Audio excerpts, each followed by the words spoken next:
Hello and welcome back to the Second and Two podcast. I'm your host, TB.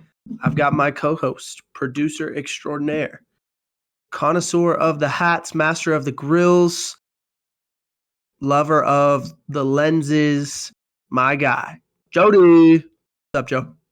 What's good, bro? We might have to stop with the master of the grills. I don't even work there like that anymore, bro. Really? Do we have a life Yeah, update? Is that what you're yeah, giving us right now? Hit us with So the I life mean, update, Joe. I work full time at my other job now, and so I'm only working there 2 days till 11:30. So I don't even have to like cook if I need to anymore. Let's go. Yeah, Just keep that's why the that's why it's discount, only huh? Sunday, Mondays. Yeah, I mean, I don't even eat there like that really, but it's just extra No, bread until we can see if I could survive with just those checks. You know what I mean? yeah, I got you. I got you. Well, in terms of, I guess you gave a life update. I'd give a quick life update, Yeah. School is almost over. We're in the last week of school, Dang. which is great. That's It's nice. great. How was spring ball? I'm so it's been kind of interesting, right? Because so we're doing spring football here and there when we can, but because we're so small, it's been tough because our baseball team is Oh, it's like a in lot the of the dudes. regional. Well, they're in the regional semifinal of the playoffs right now. Uh-huh. So they're two series wins away from state. That's crazy. Um, so they're doing really well, and I've actually enjoyed. I was just talking to another coaching friend of mine recently, and I was telling him I actually really enjoy just hanging out in the dugout and watching their games, and I don't have to coach. I can just Yeah. like hang out and be like Mr. Positive and dap the kids up, let them know they're doing a good job, and I don't have to coach anything. There's no stress. Like obviously, I want them to win, but there's Yeah. not the same stress as like just a fan guy hanging out in the dugout as like when I'm coaching, right? Mhm. So it's been kind of an interesting change of pace for me. But yeah, our baseball team's doing so well, and every single kid who plays baseball for us also plays football. They're basically the Okay, same, that makes a sense. lot of the same kids. Like the core of our football, baseball, basketball teams are all the same. So, Mhm. and they've had a really good year. They won a playoff game in football, 2 playoff games in basketball. They won 2 playoff series so far in baseball. So, Dang, that's sick. um, yeah, doing a lot of good stuff. And so part of me is, like bummed because we haven't gotten to do as much football as I'd like to. But the other part of me says that it's kind of a good thing because it means we're doing so well in baseball. But we are doing some 7-on-7 stuff and we're prepping at the end of the month. We have a 7-on-7 qualifier tournament. So in Texas, what they do in the summertime, in June, there's like a state 7-on-7 tournament, Dang. and you go to these Cra- qualifiers to qualify to go to state. So we're doing that at the end of the month, regardless. So we'll see what happens with our baseball team, but they're doing a great job, and we're having a lot of fun with that. So that's all going well. I'm moving this summer, but I'm moving into a house, moving Okay, out of yeah. the apartment into the house. So moving up Nice. in the world a little bit. Yeah. Um, things are going well enough here that I guess you could say Stick planting some around. roots just a little bit, Yeah. sticking around for a little bit. Which if you know me, has been it's hard to do in coaching, and so Yeah. I'm really enjoying it, and I'm loving life right now. So we'll figure we stick around for a little bit. So yeah, that's been life advice or life update. I was gonna say I could drop another one real quick as to why we haven't really been recording. We've just been traveling. At least I know I was. The week after the draft, I was gone for literally like a whole week. And then with the new job coming in, it was like the hours we used to record don't really match up anymore. So it's like it's been a bunch of rotating doors we gotta wiggle through, you know? Yeah, and honestly, the spring is crazy. We finished up track season, and then it was the draft, and then it Yeah. was one thing or another in terms of school finishing up. So it has been kind of crazy on my end as well. I do have a we can start bringing back now the draft season's over. We can start bringing back everyone's favorite segment at the end of the pod. Yeah, Um, facts. I got a good one for today if you want me to go no, tonight or I got later. one too, and I think we should. Okay, I think bet. we should double up. Okay, I bet. think we That should double works. up. on the recommendations today. In a while, So for sure. it's been a hot minute, and we're gonna give those out today. So excited for that, but we're gonna get to our draft recap. And yes, we know we're 3 weeks late. We know everyone else has already fired their draft takes at you. We're gonna fire ours now. All right. Okay, so Joe, my first question: what was the biggest surprise of the draft to you? To me, I mean, for me, realistically, I only focus on the first round. So whatever else comes out of my mouth afterwards, everyone can take their own pick of what they think about it. But for me, I'm gonna say Yeah, Ricky fair. Pearsall to where'd he go? The Niners? Is that where he went? Mm-hmm. Now, so when I was at the airport at this time, I was watching a feed with like CJ Stroud, and he looked like upset that he wasn't able to get them in the second round. You know what I mean? So Mm-hmm. for us, like considering we didn't talk about him really, like you and Mitch brought him up when you guys were discussing at the end of that one, but we didn't like he wasn't one of our core 6 or 7 dudes we talked that day. So I think to me that was like a big surprise for me seeing him go that early. You know? And I mean, he was a guy that we kind of liked. There was just so many receivers this year that we didn't Yeah. have the room on the pod to really get to him. I wasn't like absolutely shocked he went in round 1, but it did feel a little high. It felt like he was a early round 2 guy, but he snuck into round 1. And if you like a guy and you can get that 5th-year option, it makes sense. I thought it was more surprising that Xavier Legette That was gonna snuck say in too. right behind him Yeah. to the Panthers. That surprised me. I'm not. He was one that I don't think I had even in my top 10. I don't even think he was an Uh-huh. honorable mention for us. I know what he did at South Carolina, but if you look at the production, he had like one really, really good year. And a lot of it was yak. Okay. There's like some work he needs with the route running. There's some other stuff that I was kind of like, I don't know. He's certainly a fun personality. His interviews Yeah, are definitely. awesome. They're hilarious. He gives some great He's got responses, a and of big course, accent everyone. for sure. Yeah, I was gonna say, of course, everyone loves the accent. I think you can tell what he's saying about 60% of the time. The other 40% you're guessing. But so we'll see how that goes. Another fun receiver personality, Keon Coleman. I thought it was strange. The Bills only drafted one receiver. You kept Mhm. hearing like they were going to take at least 2, maybe 3. They only took Keon Coleman. Another Yeah. guy who had a kind of a fun post draft deal. Yeah. Did you see all his stuff with his With the touring of the jackets? Bills facilities? Yes. Oh, yeah, I saw him doing the one where he was like, "Ah, caught a touchdown. Ah, I got another one." He's like, "Imma run across the field." Yeah. Uh, he he's a character. I'm sure Buffalo's gonna love him. I just was surprised the Bills only drafted one receiver. Mhm. And it was Keon Coleman. I'm not surprised that they took Keon Coleman. He feels kind of like a little bit in the mold of that Corey Davis archetype. I do wonder how they replace Diggs, though.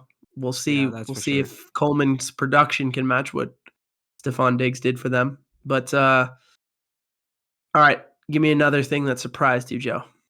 I mean, the Eagles for sure. They did 9 total trades in the draft over those 3 days, which is kinda crazy because, like, I think we saw them go up a little bit, trade back to go back up. It was all wild. They were just all over the place. They didn't know what they wanted to do. Our guy Roseman was just bouncing around like a pinball. Howie Roseman is not afraid of moving up and down draft boards. 9 trades is a lot for 3 days. That means he was trading 3 times a day. Yeah, on average, Like, that's wild. I wonder. I wonder. We'll have to look this up. What the record is for trades during a draft.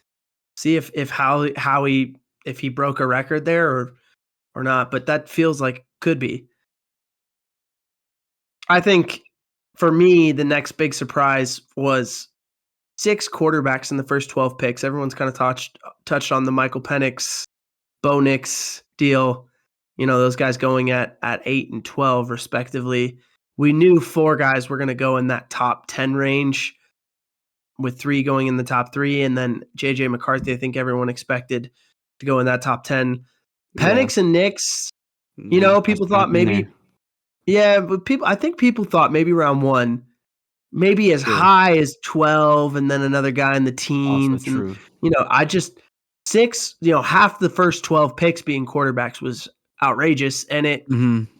just shows the value of the position, even though people know at best 3 of those guys are legit and the other 3 are busts, right? Yeah. Like that's just if you're looking at the odds over the years, the best case scenario is that 3 of those guys end up being very good. So, Mhm. you got an update for us on the trades? Yeah, so I guess they tied the record Oh, with okay. Houston, I guess the year before, and then the Patriots in 1990. Houston did trade a lot in the 2023 draft, so that makes sense. That actually makes a ton of sense. They traded back into round 1 on that first day to Yeah, get back to back. yeah, to make sure they got Stroud and Will Anderson. Anderson. So, Yeah. but yeah, the six quarterbacks in the first 12 picks, pretty shocking, and it set the table for the rest of the draft. Felt like a lot of people got a lot of value later down the road. Mhm. The last thing I think that was surprising to both of us, Cooper DeJean and Johnny Newton falling out of round 1. Yeah. Can Both you guys seem like explain Johnny to me for Jerzon? I don't know how those two correlate. I don't know. People just I noticed I was calling him Jerzon Newton forever, and then I noticed during draft season people just started calling him Johnny. And Uh-huh. I was like, okay, Johnny Newton. Maybe that must be the nickname for him. So we Yeah. missed that when we recorded, but just kind of roll with it. Johnny's a little Uh-huh. easier to say Yeah, than yeah, no, Jerzon. So, that's for sure. but Cooper DeJean, he felt like a surefire first round pick. Like his athleticism is off the charts. I Mhm. know people were talking about him like, oh, maybe he's a safety. And so putting him at safety devalues him a little bit because your corners are more valuable. But Mhm, even definitely. with that, like, come on. And then Jerzon Newton, it did just come out that now he's having the same foot surgery on his other foot that he had on, I think it's now on his right that he already had on his left before the draft. Now he's Okay. having it on his right after the draft. So that might have been a thing that teams knew, is that he's got these real bad feet. And Yeah. so people were worried about that. That makes a little bit more sense why he fell. I still haven't found the explanation for Cooper DeJean following, other than there aren't The any white obvious? corners, I guess. Yeah. Yeah, I mean, I don't know. That must be it. Yeah. Or people again think he's a safety and they just don't want to take a safety in round 1. But But then this that's feels because like versatility though, in my eyes. If you could this play feels corner almost and safety. exactly like what we said last year about Brian Branch out of Yeah. Alabama when he fell to round 2 with the Lions, and everyone was like, "Oh, wow, he should have been a first round pick," and then he was awesome for the Lions. Feel like Yeah. Cooper DeJean's going to do the same thing for the Eagles, and it's going to be like, "How did this Definitely. guy get to round 2?" Yeah, I don't know. Um, okay, transitioning over from surprises to Joe, which team do you think had the best draft? Well, I really wanted to say the Rams, right? We got Blake Corum. Who else did we get in that first round? There was 2 dudes. Oh, Ryan Frisk or Braden Fisk Braden and Fisk. Jared Verse, right? Those were the Yep. first 3 dudes they picked up. I thought that was crazy. And I think Braden Fisk is gonna be a monster. But Yep. I wanted to give it to someone else just so we don't look like no homers. So I'm gonna take the Eagles. I mean, they got a bunch of defensive talent that they needed over the last couple of years for sure, especially at the defensive back position, and then they got a good depth on the offensive front too with the people they picked up. I couldn't even tell you who they got. I know obviously Cooper DeJean and what they got Quinion Mitchell for Mhm. defense. I don't know about offense. I forgot. Been a while. Yeah, I know we wrote these notes right after the draft, and now we're finally getting to them. Um, so I had Washington, I think, drafted at least 5 instant impact players in my mind. 5 of the top 88 guys on our board, and that is Jaden Daniels at quarterback, obviously. Mhm. Jerzon Newton, Johnny Newton, if you prefer. At Yeah. D tackle, he was one of my favorite D tackles in the draft. I think my number 2 guy behind our boy from Texas, T'Vondre Sweat. Devondre Sweat. Yeah. Yeah, I had Newton and Murphy, the other defense tackle of Texas, like right there at 2-3 behind Sweat. So Newton was probably my favorite 3 technique in the draft. So as long as he's healthy, love what he brings. Mike Sainer still, the slot corner who we call the Swiss Army knife from Michigan. Yeah. Ben Sinnott, the tight end / H / fullback from Kansas State, who we comp to Kyle Juszczyk. Yep. And Luke McCaffrey, the underrated receiver with NFL ties. Obviously, his dad being Ed McCaffrey, his brother being Christian McCaffrey. Super duper NFL pedigree, coming kind of under the radar out of Rice, but a guy who's a playmaker there. And a guy who we did mention as an honorable mention receiver when we talked about him. So 5 impact guys in my mind that they drafted that I think are all going to help. And it's kind of funny. I was thinking about some of the comps for these guys that we had. Yeah. A lot of ties to just what the Commanders have going on right now. Like Jaden Daniels, we comp to RG3. RG3, yeah. The last kind of savior quarterback in Washington, right? Johnny Newton, we comped to Grady Jarrett, who was coached in Atlanta by Dan Quinn, the new Commanders head coach. Okay. Ben Sinnott, we already mentioned, we comped him to Kyle Juszczyk. Well, Adam Peters comes from San Francisco, the new Commanders GM, right? So I just thought there was some funny ties in with a lot of these guys to that Commanders organization and who's there.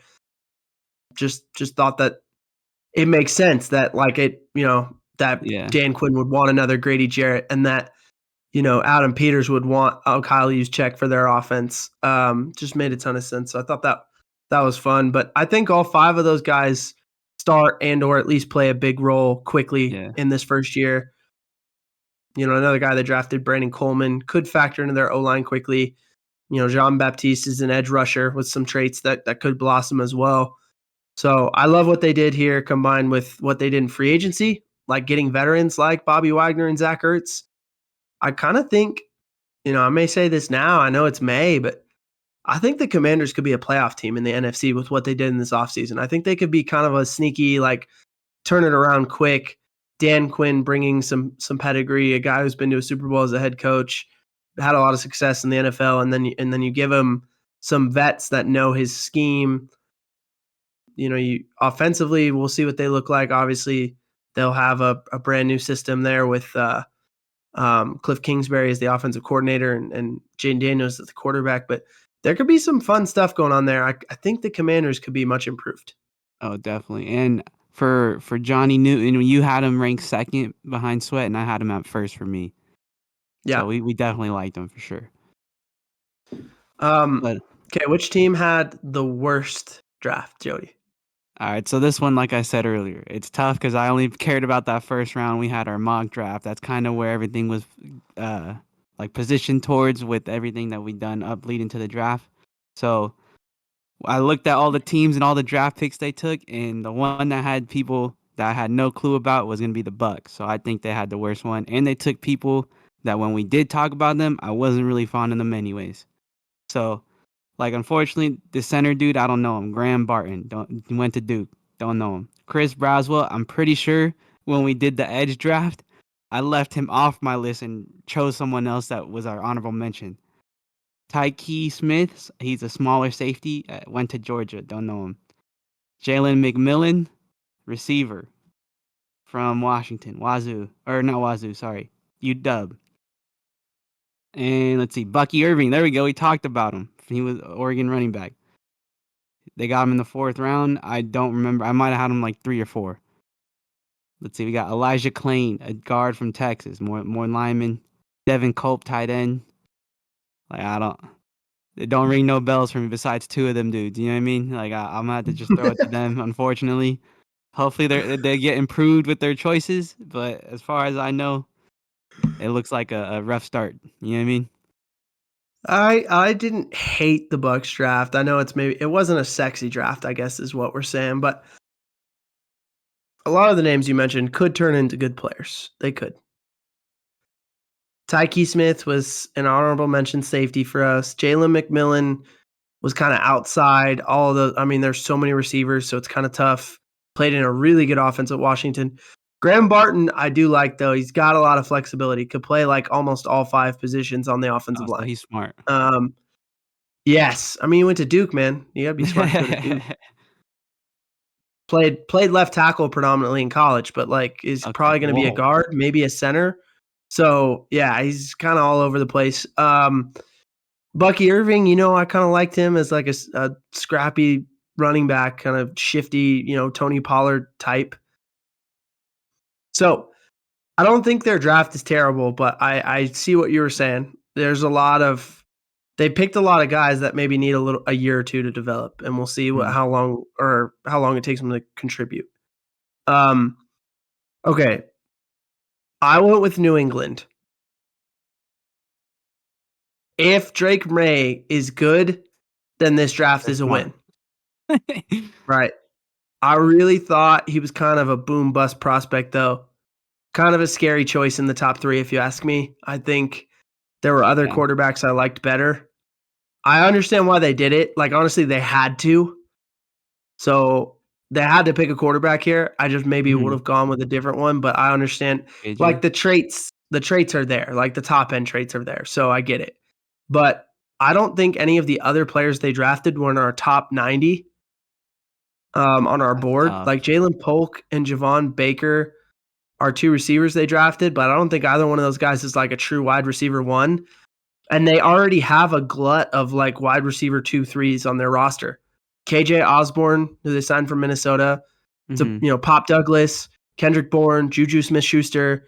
Then you had Jalen Polk and Javon Baker. They have like 5 or 6 wide receiver 2s, wide receiver 3s. You know what I mean? They don't have like the guy though. One guy. Yeah. I think they're hoping Jalen Polk or Javon Baker turn into that, but I don't know. So I think everyone else that they drafted is a true project. And really, at the end of the day, it's going to come down to, is Drake May good or not? If he's not good, this is a terrible draft for them. If he's good, it's probably looked at as a decent draft. But I really didn't like any of the other moves. And Drake May was like number 60 on our board, and he was the only guy they took in the top 90. So I'm really not a huge fan of their drafts in general, obviously. And again, I understand why they took Drake May. I understand why people are a fan of him and why people could see him being successful. I think he's just kind of a real risk it pick. Like, I hope he's good for their sake. I feel that. All right, you want to talk who we liked from each team that was selected in the draft, no matter what round it was? Yes, so we're just going to go favorite pick every team, kind of rapid fire this thing, go through everyone. Hopefully we hit your team and give you something a little feedback. Yeah. Okay, Cardinals. Marvin Harrison Jr. This is the easiest one. They got the number 1 player on our board with the number 4 overall pick. He's an instant difference maker, takes the ceiling off for their offense, lifts it. He could be the rookie of the year. Truly. Could be the rookie of the year with Kyler throwing him the ball. Okay. For the Falcons, we got Braylon Trice. Let's see. He was 6 on our pass rusher list, 36th player overall on the big board. He's a big dude, tough guy, real scrappy, 6'4", 245. Let's see. He's going to bully the tackles and should develop nicely with Raheem Morris, who, left our squad. Yeah, I like this pick a lot. Feel like where they got him, pick 74, he was the number 36 player on our board. A lot of pedigree. Played on a national championship team at Washington. Could be a nice fit with Raheem Morris, who, if you remember a year ago, took a guy in a similar spot in round 3 Byron Young, and turned him into a rookie of the year contender. So next up, Ravens. I got Tez Walker, round 4, pick 113. He has the tools of a high-end number 2 receiver in the NFL, legit 4.3 speed. He was the 51st ranked player on our board. I think he should be an awesome vertical threat in Baltimore. I think it's honestly an upgrade over what OBJ was giving them last year. So makes sense. This should be a fun player in that Baltimore offense. ESPN had that one first, OBJ. Dolphins. But the Bills, we got them. We're taking round 2, pick 33. Keon Coleman, the only receiver they took in the draft. I mean, he was definitely, I think, my top 2. I think he was second, not possible, very 1, because Marvin Harrison was somewhere up there. But love the kid. We talked about it at the top, all the interview stuff we got with him going on. Just fun dude to watch. He's got He ran a 4.6 at the combine, a little bit slower, but he was the fast dude to run across in the gauntlet. So definitely traits to take over that slot that Stephon had for the Bills. Yep. Great Keon Coleman pick for them. Did you see the video of their GM Brandon Beane going like, "Oh yes," when he ran 4.6 because they were like, "All right, we're gonna be able to get him now because he ran 4.6." Like they were psyched. No, I didn't see that, but I saw Nike sent him the hoodies that he was talking about that he got at Macy's. He was like, "Ooh, I like this one. This one's red. I like it." All right, Panthers. Round 4, pick 101, Jatavion Sanders. Sanders was our tight end too, if you remember. Our boy Mitch came on and was like, "Hey, don't disrespect my man Jatavion Sanders Yeah. out of Texas," and we did not. We liked him a He lot. called that one Possesses some of too. the, Just it was later in the possesses some of the draft. traits.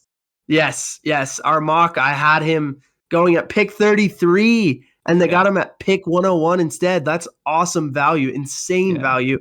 And they added a real playmaker for Bryce Young, in my opinion. So I think he has some traits of some of the best tight ends in the league, honestly. So I like this a lot. I think it gives Bryce Young a real playmaker. Yeah, and for the Panthers, I'm going to take Xavier Leggett. Obviously, we didn't really talk about him or mention him during our thing, but he, he's a South Carolina dude, went to school there, grew up there, just makes sense. You get the community in there, try to create some buzz with him, whether that way or even just his personality, you know what I mean? So I think that was a good pick for them at that spot. See, for the Bengals, in the 5th round, pick 149, they got Josh Newton. Josh Newton was, he's a corner. Oh, man. I don't even want to be reading your notes like this, acting like I know what I'm talking about. But he was, let's see, it says, but we had him ranked at 60 overall on the board. Once again, great value for the team looking for a press corner who has fluid movement. We got Newton could come in and compete and start right away. And then for me, personally, I went with Amarius Mims from Georgia. I said quite literally a dog. Love the kid. I'm pretty sure I had him first, and it's a great pickup. Oh, and I also wrote I called it. You did call that one. Yeah, I mean, going back to Newton, I think he was a little undersized, but once again, like really fluid press cover corner. I think that's a guy that can give them a lot of value coming in the 5th round. The Bears, round 1, pick 9, Rome Odunze. Yeah. Bit of an Great upset pick. considering they took Caleb Williams number 1 overall. I'm sure that was most people's favorite, but Rome was the number 2 player on our board. He's going to be integral to any success Caleb Williams has going forward. True. So I think Rome Odunze is fantastic pick for them. Huge pick there at pick 9. Again, great value. He's the number 2 player on our board. They got him at 9th. Yeah. No, and I mean, just more weapons at the receiver position, just help spread the ball all around. You know what I mean? Just a great choice. See, for the Browns, we got Michael Hall Jr. See, this was their first pick they had in the draft, round 2, pick 54. So they waited a hot minute to get it. They took Hall Jr., a local kid who shined in the Senior Bowl, which you love watching. And let's see, pick 54 is exactly where that we had him on our board. So dude was our 54th player on the list, which is nice.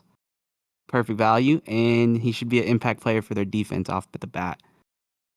Yes, I think the Browns continue to build the offensive and defensive line and make that a strength for themselves. This guy paired with Myles Garrett could be a lot of fun because one of his things that he did well at Ohio State was pass rush. So I am excited to see that. The Cowboys, I have them round 1, pick 29. I'm going to be honest, didn't love the Cowboys draft, but Tyler Guyton picked a little ahead of where we had him. I think we had him at 41 on our board. Still, he should help upgrade the future of this Cowboys offensive line. They've been at their best when they have a dominant O-line, and I think he may take some time to develop, but he projects to be pretty good. Like I said, even though he was picked higher than where we had him on our board, I really didn't like a lot of the Cowboys picks. And this kid, I think, will be good. He just may need some time to develop. For sure. I'm gonna let you take your pick on the Broncos because I don't want to butcher his name, his last name especially. Okay. So round 5, pick 147, Audric Estime. The Broncos had a lot of picks to choose from. that I liked. Jonah Ellis, Troy Franklin were great value picks, but I think the best one was Estime at 147. We had him as the 82nd best player in the draft. I like what he'll bring to the Denver backfield with Javonte Williams. He's a compliment, but also an insurance if that guy gets hurt again. Which is often. Yeah, and we'll see what Sean Payton's always loved having multiple backs though, so it kind of makes sense. That's true. Yeah, and you already have the Samaje Perine as well. So like there's 3 guys that I think are really capable that they're going to be able to use. Yeah, for me, I took Troy Franklin from Oregon in the 4th round, pick 102. I mean, let's see what I write. I said not just a good pick in the 4th round, but huge considering they got a lot of receiver contracts expiring with either this year or the next one. And then I said they already got automatic chemistry with Bo Nix having a dude from college with them. So yeah, it's very, very good point. Okay, Lions. We're going deep on this one. Round 6, pick 189. Mekhi Wingo. This might have been a guy, you might not have been watching the draft at this time, but I'll tell you, I watched it all. And Mekhi Wingo might have been the greatest value pick of the draft based on our board. We had Wingo as the 45th overall player and the 6th ranked D tackle. And they got him at 189 and the 15th D tackle selected. He had some really dominant games at LSU. Had the quickest 10-yard split of any defensive tackle who ran at the combine. Unreal size, great get off. He's going to be a super quick contributor for the Lions. I honestly was dumbfounded when he got past round 3, let alone to round 6. Yeah. There must be something in the background that I don't know about, right? That we don't know about, that we don't have access to somehow, medical or personal. But gosh, to get this guy in round 6 feels like a steal, like maybe the steal of the draft. Yeah, that's huge. Considering that's like what we see with like Tom Brady. I don't remember where he was drafted, but I mean, somewhere deep in there comes a star, and everyone's like, "Wow, who would have thought?" Right? See, Texans, they got round 3, pick 78, Kalen Bullock. So we really like Bullock after watching his film. We had him ranked 49 overall on our board, and the Texans got him at 78. Great value. See, he would likely be safety number 3 behind Jimmy Ward and Jalen Petrie. I hope that's his name. But long-term starter potential after some time for sure. Yeah, like Kalen Bullock from USC, is that him? USC, and I think he's just kind of that long, rangy safety. He's going to be awesome in that defense. It feels like everyone's awesome in that defense. I love what DeMeco Ryans does. All right, the Packers. We're going round 7, folks. Yes, all the way in round 7. Pick 255. Kalen King. The truth is, King fell very far compared to where we thought he might go. We projected him somewhere in round 4. His 2022 tape might have had him in rounds 1 or 2. And then last year in 23 was not as good. So it becomes one of the last picks of the draft. But I think it was a great, why not pick by the Packers there? Because, like I said, he's got round 1, round 2 talent. He could end up not just making the team, but being a legit corner for them in the next few years. I know there's a drastic change in his tape from one year to the next. And there's probably some other questions that have been asked, I guess, over that time to cause him to fall to around 7. But I think it's a good value pick there to just bet on the talent. Yeah, for me, for the Packers, I liked their pick in the 2nd round at 58, Javon Bullard from Georgia. I think he's a versatile dude, could play corner or safety for them, which, ties into the defense. And I feel like they always develop their corners well anyways. Like we've seen Savage or even Jair Alexander. I think they had another one recently too that's been a star that's gone somewhere else. So great pick for them as well. I do like Javon Bullard from Georgia. It's a good call. The Colts, round 2, pick 52, A.D. Mitchell. Adonai Mitchell gives the Colts guy with the high-end traits to be a legit wide receiver 2 next to Michael Pittman. He was our 5th wide receiver in the draft, 5th ranked, and we loved his willingness to go over the middle of the field. Kind of love that he's already got the chip on his shoulder that he's wearing the number 10 to represent the number of receivers taken ahead of him. Oh, that's some big brain right there. I didn't know that. Yeah. Rams, we talked about him briefly. We got round 1, pick 19, Jared Verse. He, I'm gonna let you read that one. I know I wrote Fisk in later, but it says it's a fan side of me love Blake Corum. I'm gonna let you get into that. Yeah. I mean, the Blake Corum choice to the Rams was a dream come true that I get to see Blake Corum in horns, but I love that pick with my heart, but my head says the Jared Verse pick is the one that will really help the Rams this year. I think they stole him at 19. He was the best pass rusher on our board, number 8 overall player. To get him at 19 and to be I think he was the 2nd or 3rd pass rusher selected at that point. I mean, stealing. Yeah. I love that pick. I guess I didn't write it down, but Braden Fisk in the 2nd round, I liked. I mean, so I don't know if you listen to Bustin' with the Boys, but they had him on, and because they were in Florida State, and so they're talking to him, and basically just like the way he carried himself, the way he was like answering the questions, just sounded like he had similar to like the Aaron Donald mentality, just like underdog. I'm gonna smoke everyone. I don't care who they are. So I thought that one made perfect sense to replace him being retired now. You know what I mean? Yeah. Yeah. Oh, Jaguars taking our Yeah. guy who was on every team possible. They get round 1, pick 23, Brian Thomas Jr. Says we had him ranked a little lower than this. The Jaguars need to give him some help, or they need to get Trevor Lawrence some help. I'm sorry. Trading back and then getting him another weapon was smart. And the fact that I'm pretty sure this was the first team we truly said he could probably go here. But since not one of us took him, like it just kept saying every team was going to get him. Yeah, I mean, this was smart business trading back and still getting Brian Thomas Jr. I think it was a good job by the Jags. Kind of lessens the sting of losing Calvin Ridley in the offseason. So this is good. This is good for them. The Vikings, round 1, pick 10, JJ McCarthy. I think they found a way to, they only had to trade up one spot. They keep their other first round pick, and they still get the best quarterback in the draft on our board. I think he's a match made in heaven with Kevin O'Connell. Mm-hmm. And I really think it puts the Vikings in contention for years to come. I think this was Definitely a fantastic pick. Fantastic. See, the Chiefs, round 1, pick 28. I had this guy going in this exact spot to a different team. We're going Xavier Worthy. Just says this is as much a dream for Xavier Worthy as it is for the Chiefs. Yeah, you get to play with Patty Mahomes. That's kind of crazy, right? See, Patrick Mahomes gets a younger cheetah with more access to the route tree earlier in his career. Perfect pick for KC. Yeah, the dude. This was the fastest dude in the draft, right, for the receivers. Was he the 4.28 or whatever it was? Yeah, that's wild.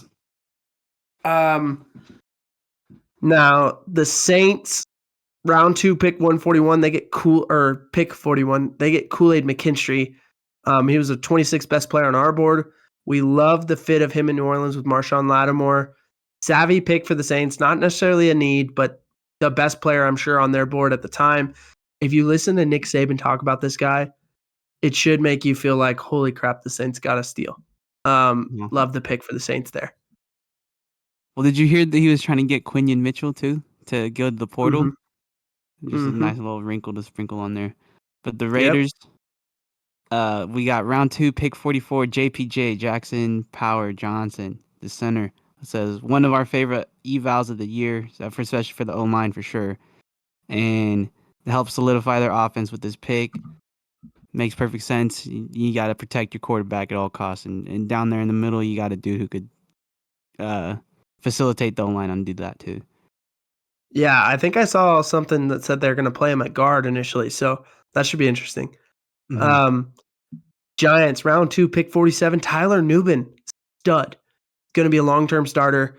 They essentially replaced the loss of Xavier McKinney in free agency with this pick in Tyler Nubin, who was our second favorite safety of the draft, or second favorite for me. I think he was your favorite out of Minnesota. Really? I'm gonna go check. I I don't remember. That's a tough one. The defensive ones were hard for me. I'm only good with the D line. Yeah, I'll let you get in the next one because I wrote one down too. All right, Chargers, round 3, pick 69, Junior Colson.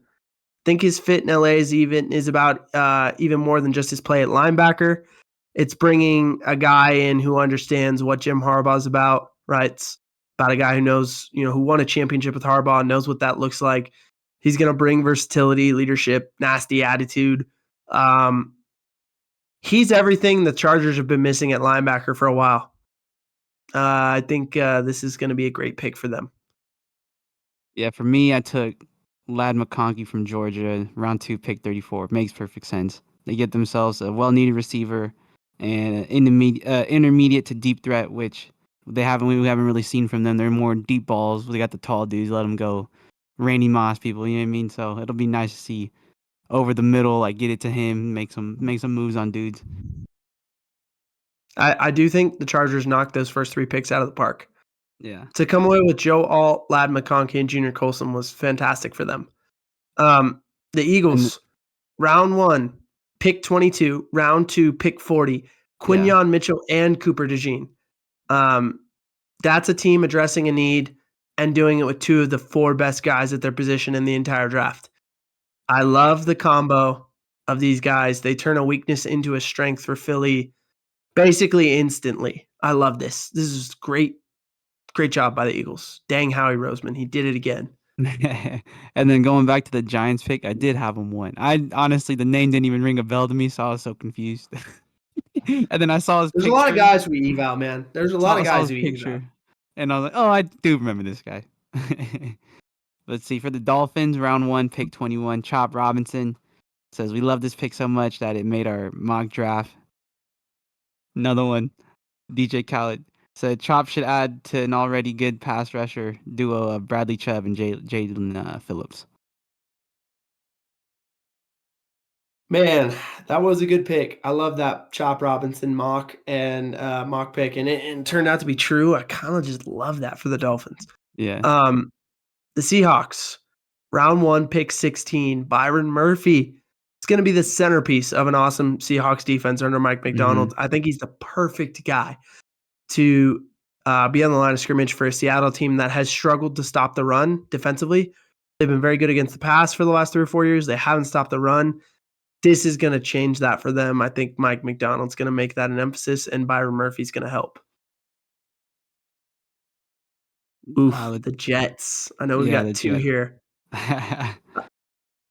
I'll go here. Round 4, pick 134, Braylon Allen. I just think that's a great compliment to Breece Hall. Oh, he's a running Think back? about what Aaron Rodgers had in Green Bay those last few years. Aaron Jones, A.J. Dillon. That's what they'll have now.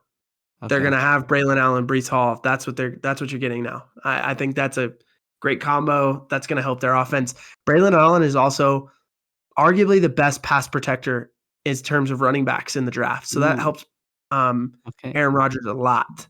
So love that pick. Sneaky one. All right. So for me, I went round 1, pick 11. I said the big fella Obu from Penn State. I said, come on now. I said in the mock draft, to me, he was the best pass pro tackle that we saw. So I love the pick to help protect Rodgers. Love it. All right. The Buccaneers, round 2, pick 57, Chris Braswell. Bucs fans are going to love this guy.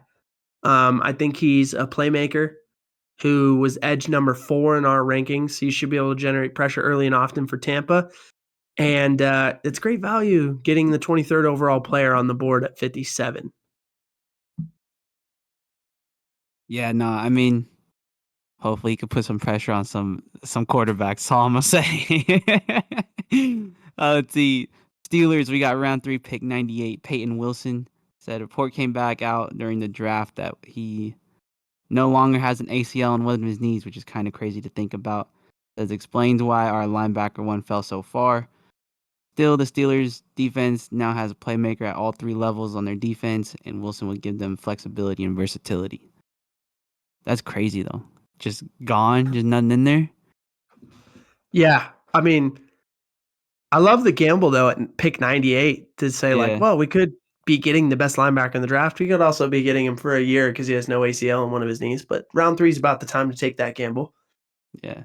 Um, the Commanders. I love their entire second round. Johnny Newton, Mike Sandersfield, Ben Sinnott. I talked about this when I talked about Mhm. their overall having the best draft. So you know what I think on that. I just think it was clear that Adam Peters and Dan Quinn knew what kind of players they wanted. So I love that. Have a plan, go and execute it. Yeah, facts. And all dudes that we talked about, which is even better. All in the second round too. Gotta love that. So the Titans were taking round 2, pick 38 to Vondre Sweat. Said we compared him to Vince Wilfork and can prove that he's not. This could be that he's a steal at pick 38. Sorry. See, we had him at 14 on our board, so big value right there. Plus, what is that? Plus 24, and he does have some legal issues that probably helped him slide down a little bit, but still a great player nonetheless. I was surprised he went this high, considering the legal trouble. But Yeah. like I said, we had him at 14 on our board, so we love him. We think Mhm. he's Vince Wilfork. To get that guy at pick 38, as long as he stays out of trouble, is great. I got the Patriots, round 4, pick 110, Javon Baker. Has some elite traits. We thought that could be a third-round pick type guy. They drafted multiple receivers here, so we'll see what happens. I did not like the Pats draft, but Javon Baker could be a good one from this draft. Yeah, and closest out with the Niners, we got round 1, pick 31, Ricky Pearsall from Florida. Let's see, Niners added they added a receiver to their already stacked group of offensive talent. We got Brandon Ayuk, Debo Samuels, was his name? Brandon Jennings, Christian Jawan McCaffrey, George Jennings. Jawan. Oh man, I was just trying to make a name sound good. and Kyle Brandon Juszczyk, Jennings of is the course. old Bucks point guard. All right. Jawan Jennings. all those weapons for our guy Brock Purdy. Of course, we could either see him being the replacement for Brandon Ayuk or Debo if one of them gets traded away. Either way, it's a win for the Niners. He pays attention to detail and fits in that Kyle Shanahan offense well, and the rich get richer in your words. Weapons on Yeah, the weapons. dang Niners knocked that pick out of the park. I really love that one for him. Ricky Pearsall should be good in their offense. I think it's a good pick. It's a good pick. He pays attention to detail. Kyle Shanahan loves that. Put those two dudes together should be a really good match. He's a good blocker too, isn't he? Am I Yes, not mistaken? yes. Hmm. So that's the draft. We've recapped it. We let you know what we think. We don't do draft grades. I think it's hard to do draft grades. What we may do in a future episode this summer, though, is go back and look at last year's drafts and actually Mhm. assign the draft grades now that we have had a year to look at it. But we have to bring back everyone's favorite segment Oh, to yeah, end we this do. pod. The banger of the week is back. It went away during draft season. It's back now. Jody, what do you Mm. have for your banger of the week this week? All right, so for me, this one, so when I was in Arizona, I was hanging out with Mitch, and he was like, "You like beef jerky?" I was like, "Yeah, bro. That's like the only snack I eat outside of like the normal food I have on the day to day." He's like, "All right, bet. I'm gonna show you this one." So he brings out a big bag. It's a pound worth of beef jerky. He was like, "The only thing that like kind of bad about it is it's $36 for this bag." But he's like, "But it's a full pound, so it's good." And so basically, what it is, I called it Mexican beef jerky because the only time I had the beef jerky that's made like this was in Mexico, and basically it's just it's called carne seca is what I typed in on Amazon to find it, and basically it's just beef jerky. It's a lot more rough. Like you gotta like fight it to like break it off, but it's so good, bro. I've been munching on that thing like crazy. I bought 2 bags because one of them said it's gonna arrive a whole week later, and I was like, no, I want it now, bro. So I bought another bag before, and then they got here 2 days apart, which is dumb, but munching on that stuff like crazy. That's when you saw me run back there before we started, I was grabbing a piece. I was like, man, I need some. I'm not gonna eat until we're done. Like I gotta get another piece. Gotta have that beef jerky. Yeah, bro, Oh, it's that's funny. so good. All right. Yesterday, I had the pleasure of going to see The Kingdom of the Planet of the Apes in Oh, that's the new one? IMAX. Yes, banger. Yeah. 100% recommend. Go see Ooh. it. See it in IMAX too. Get the full experience. Yeah. Have the popcorn and the chocolates, and it's like the second or third time I've been back in a movie theater in the last few years. I went and saw Yeah. Dune Part 2 in the movie theater as Uh-huh. well earlier this Did you year. get the bucket? Nah, just the bag, just the bag. Nah, nah. Um, but went and saw Dune Part 2 and remembered like why I enjoyed going to the movie theater before. Yeah. And now I went back for Kingdom of the Planet of the Apes, and it was good. It was real good. I enjoyed it. Is Caesar still in it? No, if you remember, this isn't a spoiler. Caesar dies at the end of the third one. Oh, dang, I don't remember that then. I Yeah, know you they gotta go go. into, like, I that highly battle. recommend. I highly recommend going back and watching the first three because that's what I Yeah. did. Uh-huh, okay. Um, so Jill had not seen any of them, so Oh, we okay. watched the first three together, and then Yeah. she was hyped to see this one. So it was cool. But basically, they kind of like reset the story with this one a little Okay. bit, Is it still in but San it's good. Fran? So I haven't been able to confirm this, but I think it's in like SoCal because Oh, there's okay. like a little thing that says Coronado. Like there's like a Okay, yeah. base almost, and I think it says Coronado, so I think it's in San Diego essentially, That's and it crazy. looks like the Southern California coast line. Okay, So in some of the shots, so I think that's where it is, but I'm not 100% sure on that. for sure. Yeah, Imma have to check But that out. I like that series for sure. They it's just good. It's very yeah, good. because that was, like, all of high school and where all the other ones came out. So I was like, "Yeah, I gotta hmm check that out for sure." COVID slowed the production on this one, like Mm. everything else in the world. So, but I think that's it. That wraps us up. Appreciate you sticking with us, even though we took a little mini 3-month or 3-week vacation. And anticipate, this summer. We're talking schedules and things like that now. We may have less content, but we want to make quality over quantity this summer is kind of how we're approaching things. So if you're a steady listener, don't think we're just going away from it entirely. We just may be every other week instead of every week, bringing you some more stuff. We're planning on having some different guests on for some interviews, things like that. So we want to give you some different content this summer than we ever have, and we got big things coming. Facts, facts. But till then, we got our guy, Ray Ray, taking us out.